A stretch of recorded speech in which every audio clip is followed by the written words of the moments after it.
Leave the smack and the crack for the whack, or the vial and the nine. Keep a smile like that. My eyes were closed and my hands moving along with the beat, as if I were on stage laying down the tracks on a DJ set. I was in a zone, concert mode, even if I was only in the front seat of my mother's blue Honda Civic. I recited a verse from the Chubb rock song as it blared out of the car's speakers. The road lost my mother's full attention momentarily as she stared down at me. She looked incredulous. After a series of unsatisfactory report cards, my mother had begun to think that what many of my teachers were telling her was correct. I might have a learning disability.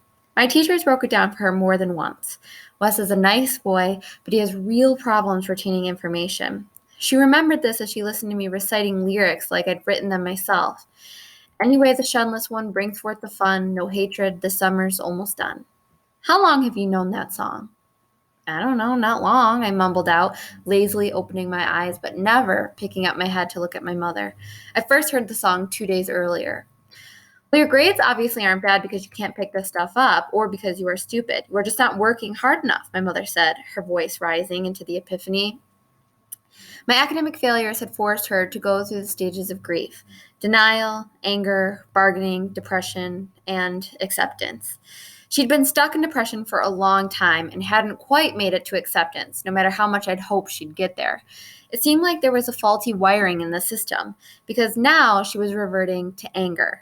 You think I'm playing? Just try me, she said, the last note in a short conversation she seemed to be having with herself, and then returned her full attention to the road. And she did so. The new EPMD song came on. She must have noticed my slight head nod to the beat because she quickly killed the radio. Hip-hop had begun to play a specific role in my life. It wasn't just music and lyrics, it was a validator. In my struggle to reconcile my two worlds, it was an essential asset.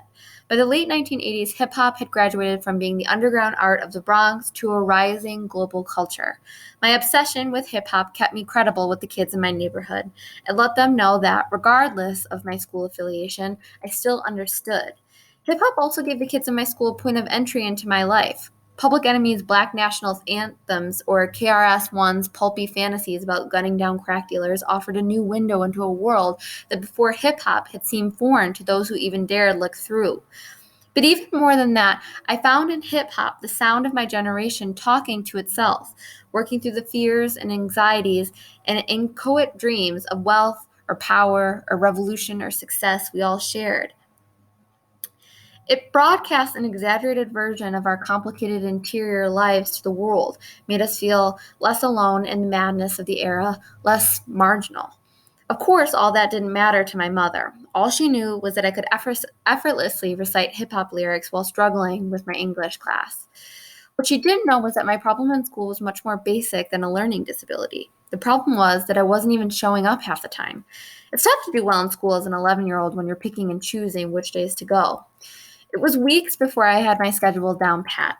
I realized the only time anyone really cared about my attendance was during homeroom, the first class of the day. 2 days of the week, I had homeroom with my English teacher, Mrs. Downs, a young blonde who had taught only one other class in her life. I sensed her weakness and spent most of class coming up with creative ways to burnish my status as class clown. One day, she flatly told me that it didn't matter to her if I showed up because the class runs smoother when I wasn't there. From that moment, I understood Mrs. Downs and I had an unspoken agreement, a don't ask, don't tell pact that worked like a charm for both of us.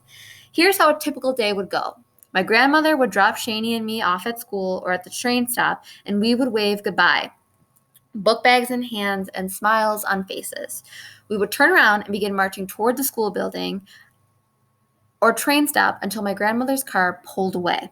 At that point, I'd have to decide how I would play it.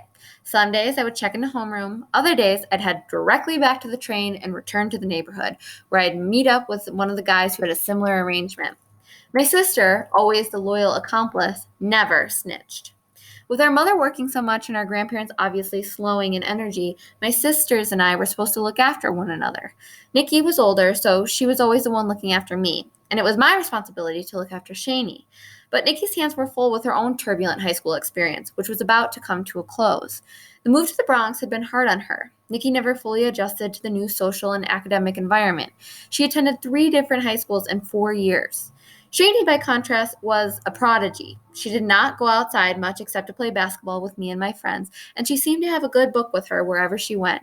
In fact, by the time I hit fifth grade and she was in third grade, she had overtaken me in reading scores, a distinction she carried through our entire academic lives and probably holds to this day. As much of a screw up as I was becoming, I still tried hard to look after her. A few months earlier, Shani went out to play with one of the neighborhood girls, Letitia, and came back home with her face covered in blood. When I returned home later that day, she was sitting on the couch in the living room, a red stained napkin stuck in one of her nostrils, and my grandmother's arms wrapped around her shoulders.